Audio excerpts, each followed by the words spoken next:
శ్రీమాత్రే నమః.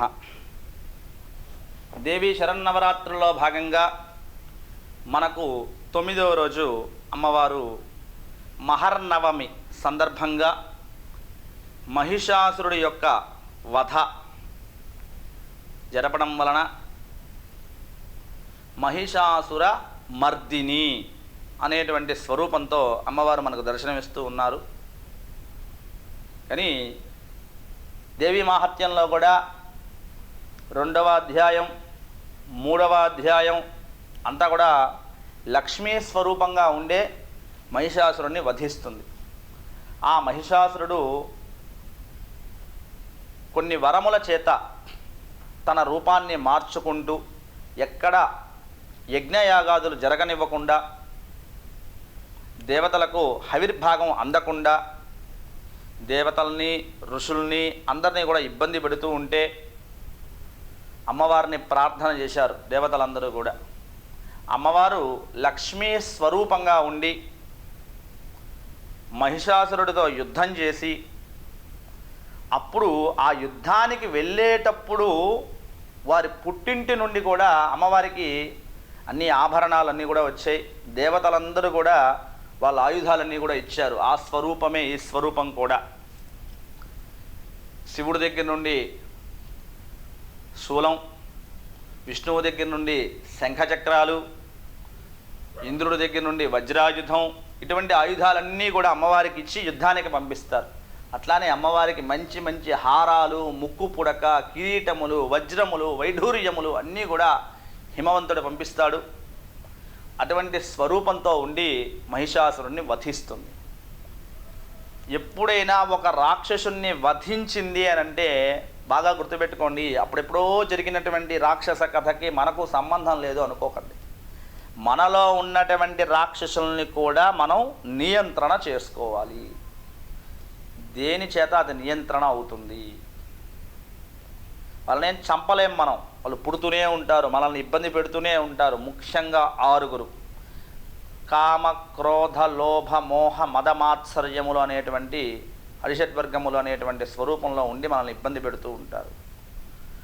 అందులో ముఖ్యంగా ఈ హరిషడ్వర్గాల్ని ఎవరైతే నియంత్రణ చేస్తారో, కామాన్ని, క్రోధాన్ని, మోహాన్ని, మదము, మాత్సర్యము, ఇటువంటి రాక్షసులందరినీ ఎవరైతే నియంత్రణ చేసుకుంటారో వాళ్ళందరూ కూడా ఉత్తమవంతులుగా జీవనం సాగిస్తూ ఉంటారు. అవన్నీ నియంత్రణ కావాలి అని అంటే ఈ మహిషాసుర మర్దిని అమ్మవారిని మనం చక్కగా కూడా ధ్యానించాలి. ఓం మహిషాసుర మర్దిన్యై నమః. మహిషాసుర మర్దిని స్తోత్రం కూడా చాలా విశేషంగా ఉంటుంది. చాలా అమ్మవారిని ఆ స్తోత్రం చక్కగా చదువుకోవచ్చు, అందరూ కూడా చదవచ్చు. కాస్త తెలుగు రాని వాళ్ళు, తెలుగు మీద అవగాహన లేని వాళ్ళు తప్పులు చదవడం కన్నా యూట్యూబ్లో పెట్టుకొని వినండి, లేకపోతే ఒకరి దగ్గర చెప్పించుకోండి.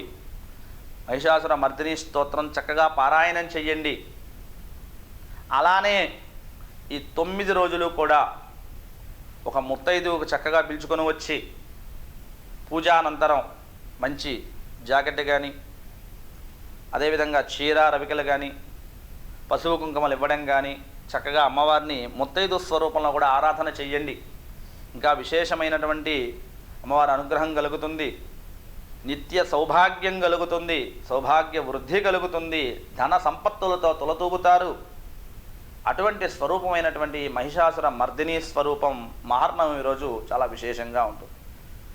9వ రోజు అర్ధరాత్రి పూట 12 గంటలకు ఈ మహిషాసురుని అంతా కూడా వధించిన తర్వాత అమ్మవారికి అన్ని గుళ్ళల్లో కూడా బలులు ఇస్తారు. ప్రీతిగా కూడా బలులు అంటే ఈ కూష్మాండ బలి, కూష్మాండం అంటే గుమ్మడికాయ, నిమ్మకాయ, తర్వాత రక్తాన్నము, ఇలాంటివన్నీ కూడా ఇస్తారు అమ్మవారు ప్రీతి చెందాలని.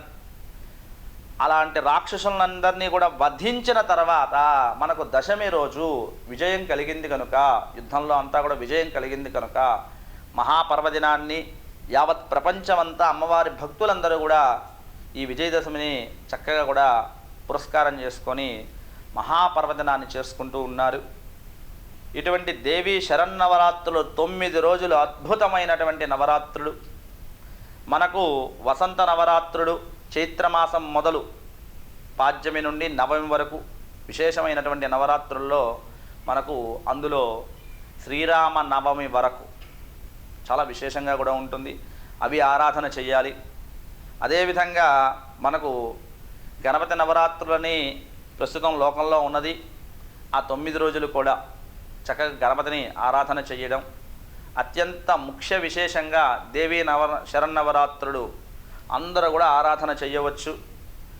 ఇప్పుడు కొన్ని గుప్త నవరాత్రులు ఉన్నాయి, అవి కూడా బహిర్గతం చేస్తున్నారు, అవి చేయకూడదు, అవి ఉపాసకులు మాత్రమే చేయాలి.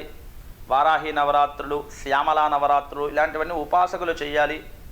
మనం చేసుకోదగ్గవి చాలా విశేషంగా ఉన్నటువంటి నవరాత్రులు ఏమిటాయా అంటే వసంత నవరాత్రులు ఒకటి, దేవీ నవరాత్రులు ఒకటి మనకు చాలా అందుబాటులో ఉన్నవి. బ్రాహ్మణుల చేత చేయించుకోవచ్చు. పెద్ద పెద్ద పూజా కార్యక్రమాలు చేయించలేకపోతే నిత్యము దేవాలయానికి వెళ్ళండి. ఎక్కడికి వెళ్ళినా అమ్మవారి ఆరాధన విశేషంగా జరుగుతుంటుంది. దర్శనం చేయండి, ప్రదక్షిణం చేయండి, దీపారాధన చేయండి, మౌనంగా ఉండండి, జపం చేయండి, అమ్మవారికి దగ్గరగా ఉండండి. అమ్మవారి యొక్క అనుగ్రహాన్ని విశేషంగా పొందాలని ఈ దేవీ నవరాత్రుల్ని అందరూ కూడా సద్వినియోగం చేసుకోవాలి. ముఖ్యంగా బాగా సద్వినియోగం చేసుకోవాలి. ఎందుకనంటే కొన్ని విశేషమైనటువంటి తిథులలో పర్వదినాల్లో చేసేటువంటి పుణ్యఫలాలు ద్విగుణీకృతంగా మనకు వస్తూ ఉంటాయి. అలాంటి రోజుల్లో చేసేటువంటి పాపం కూడా ద్విగుణీకృతంగానే వస్తుంటుంది. పాపం చేసినా 2 వస్తుంది, పుణ్యం చేసినా 2 వస్తుంది. మనం శరీరాన్ని చాలా ధర్మబద్ధంగా చక్కగా పెట్టుకొని నియమాలతో నిష్ఠతో శరీరం మనకి అనారోగ్య పరిస్థితులు ఎంతవరకు అయితే సహకరిస్తాయో చూసుకొని ఆరోగ్యవంతులుగా ఉంటే అన్ని ఆచారాలని నియమాలని పాటించడం.